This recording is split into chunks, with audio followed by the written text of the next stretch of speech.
வணக்கம் மக்களே. இன்றைக்கி ரொம்பவே ஒரு கான்ட்ரவர்ஷியலான ஒரு டாபிக் பற்றி பேசலாமா? என்ன கான்ட்ரவர்சி அப்படின்னு கேட்டால், த ஃபோர் வர்ணாஸ்.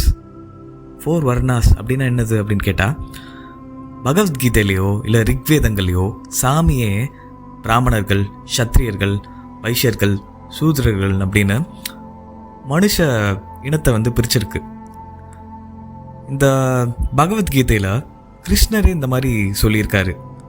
அது ஏன் சாமியே இப்படி சொல்லியிருக்கு, சாமியே ஏன் மனுஷனுக்குள்ள பிரிவினையை உண்டாக்கியிருக்கு அப்படின்னு சொல்லி இதை வச்சு நிறைய அரசியல் போயிட்டு இருக்குன்றது உங்களுக்கு நம்ம எல்லாருக்குமே தெரிஞ்சது தான்.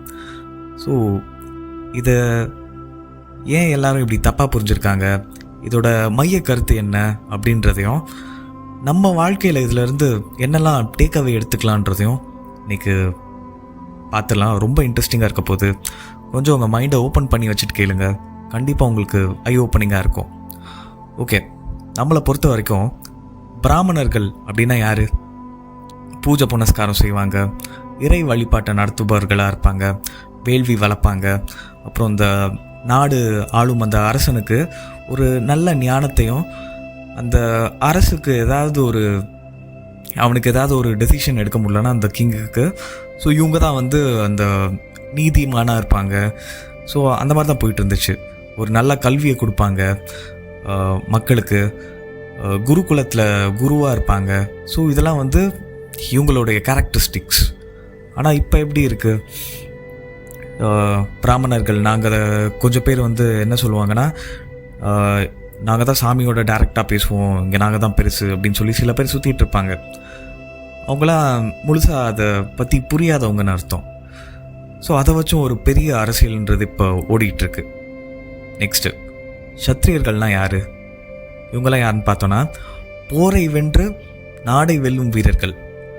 வீர விளையாட்டு, ஆயுத பயிற்சி, நாடாளுதல், அப்புறம் மக்களை காத்தல், பேணி காத்தல். ஸோ இதெல்லாம் இவங்களோட கடமைகள். வைஷ்யர்கள்னால் யாருன்னு பார்த்தோன்னா, ஒரு பண்ணையாராக இருப்பாங்க, வேளாண் சார்ந்த தொழில்கள், அதாவது விவசாயமோ இல்லை விவசாய பொருட்களை விற்பனை பண்ணுறது, ட்ரேடிங், பிஸ்னஸ், இதெல்லாம் இவங்களுக்கான கடமைகள். சூத்ரர்கள் யாருன்னு பார்த்தோன்னா, ஒரு குறுநில விவசாயியாக இருக்கலாம், மரம் ஏறுதல், அந்த மரத்துலேருந்து அவங்களுக்கு கிடைக்கிற அந்த சின்ன சின்ன இதை செல் பண்ணி வர வருமானத்து மூலிமா வாழ்கிறவங்களா இருக்கலாம், இல்லை கடினமாக உழைத்தல். ஸோ இதெல்லாம் இவங்களுடைய அந்த கேரக்டரிஸ்டிக்ஸ். ஸோ நமக்கு இப்போ ஒரு கேள்வி வரும்ல, சாமி முன்னாடி எல்லாரும் ஒன்று தானப்பா, அப்புறம் ஏன் சாமியே இந்த மாதிரி பிரித்து பேசியிருக்கு மக்களை அப்படின்னு ஒரு டவுட் கண்டிப்பாக எல்லாருக்கும் வரும். அப்புறம் ஏன் உங்களோட கடமைங்க இது, இவங்களோட கடமைங்க இது, இவங்களோட கடமைங்க இது அப்படின்னு சொல்லிட்டு இருக்கீங்க, எனக்கு ஒன்றும் புரியலையே அப்படின்னு கேட்டால், உண்மை என்னென்னா எல்லாரும் எல்லா வேலையும் பண்ணலாம். ஆனால் இப்போ நம்ம வேலை பார்த்துட்டு இருக்கிற எத்தனை பேர் நம்ம பண்ணுற வேலையை ஆத்மார்த்தமாக நேசித்து பண்ணுறோம்? அது ஒரு பெரிய கேள்விக்குறி. எக்ஸாம்பிள், ஐடி கம்பெனியை எடுத்துக்கலாமே. ஒருத்தருக்கு நம்ம வேலை பார்க்குறோம், யாரோ ஒருத்தருக்கு நம்ம வேலை பார்க்குறோம். ஆனால் அந்த சம்பளம் வருது அப்படின்னு சொல்லி அந்த கம்ஃபர்ட் ஜோன்லேயே அப்படியே செட்டில் ஆகிடுறோம். ஆனால் இது சில பேர் இந்த ஐடி வேலையை பிடிச்சி பண்ணலாம். ஆனால் பெரும்பாலான ஆட்கள் உங்கள் மனசாட்சிக்கிட்ட நீங்கள் பேசுனீங்கன்னா, முக்கால்வாசி பேர் இது எனக்கான பர்பஸ் இல்லை அப்படின்னு நீங்களே உணர்வீங்க. நான் சொல்கிறது கரெக்டு தானே? ஸோ இப்போ கிருஷ்ணர் என்ன சொல்கிறாருன்னா, எல்லாரும் ஆன்மா தான்.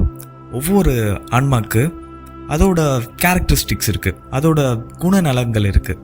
சில பேர் சாத்விக குணமாக இருப்பாங்க.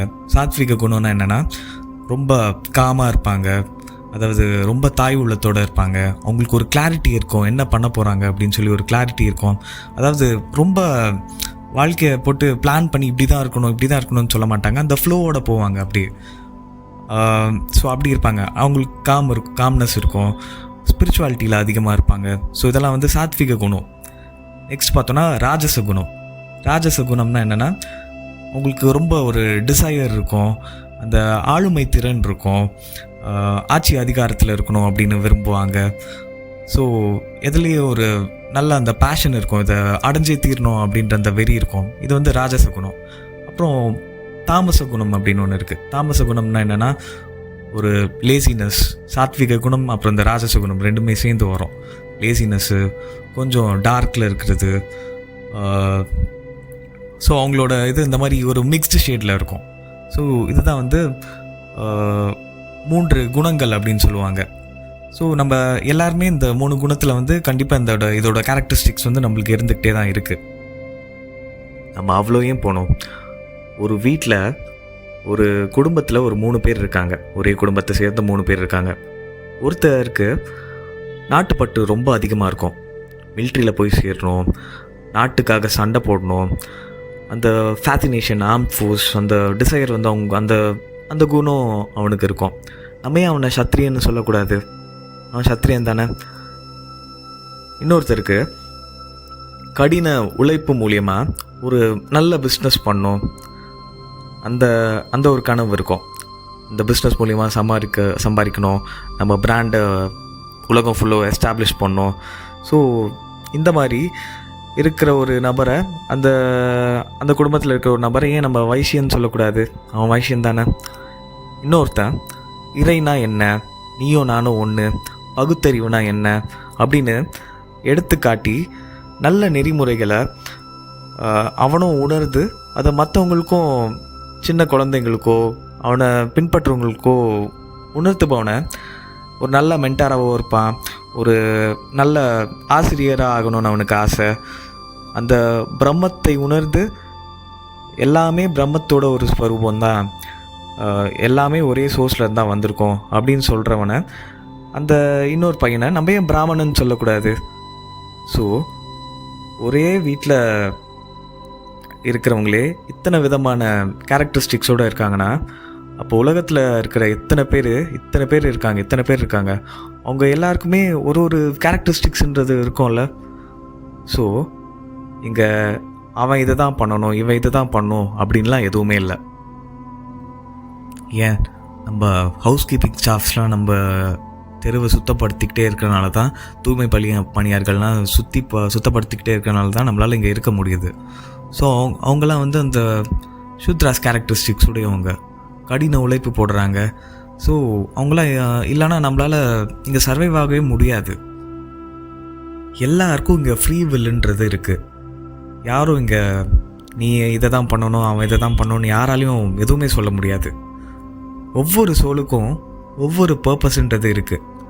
அந்த பர்பஸை புரிஞ்சுக்கிட்டு நம்ம அதுபடி ட்ராவல் பண்ணால், நம்ம உள்ளுணர்வு சொல்கிற மாதிரி கேட்டு நடந்தால் மட்டுமே போதும், நம்ம பல அற்புதங்களை நம்ம வாழ்க்கையில் எக்ஸ்பீரியன்ஸ் பண்ண முடியும்.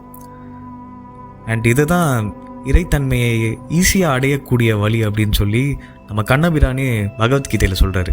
கிருஷ்ணர் இது சொல்லியிருக்காரு. இதை தவறாக புரிஞ்சுக்கிட்டு சில ஆட்கள், சில மூடர் கூட்டம் இதை வச்சு அரசியல் பண்ணிகிட்டு இருக்காங்க. உண்மை என்னென்னா, அவங்க தான் நம்ம மக்களுக்கே இதெல்லாம் எடுத்துகிட்டு வரணும். ஆனால் அவங்களே இதை வச்சு அரசியல் பண்ணிகிட்டு இருக்காங்க. என்ன சொல்கிறது, இதை வச்சு நம்ம இன்னும் இதை நம்ம எப்படி ஈஸியாக கனெக்ட் பண்ணிக்க முடியும் அப்படின்னு பார்த்திங்கன்னா, நம்ம ஜேர்னி ஆஃப் சோல்ஸோ, டெஸ்டினி ஆஃப் சோல்ஸோ, அந்த ஆன்ம உலக பதிவுகளில் மேலை நாட்டுக்காரர் மைக்கேல் நியூட்டன், இந்த மாதிரி நிறைய ஆட்கள் இருக்காங்க, ஹிப்னோதெரப்பி இதெல்லாம் பண்ணுறவங்க. ஸோ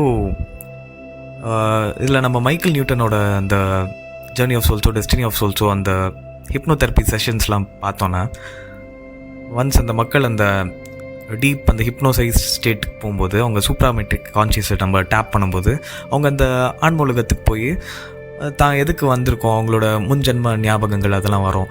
ஸோ ஒவ்வொரு சோலும் வந்து அவங்க என்ன சொல்லுவாங்க, ஒவ்வொரு சோலும் வந்து ஒரு கேரக்டரிஸ்டிக்ஸோடு இருக்கும். ஃபஸ்ட்டு எங்கே சோல்ஸாக இருப்பாங்க, மெச்சூர் சோல்ஸாக இருப்பாங்க. ஸோ அந்த சோலோட குணநலங்கள் பொறுத்து அதோட கேரக்டர்ஸ் மாறிக்கிட்டே இருக்கும்.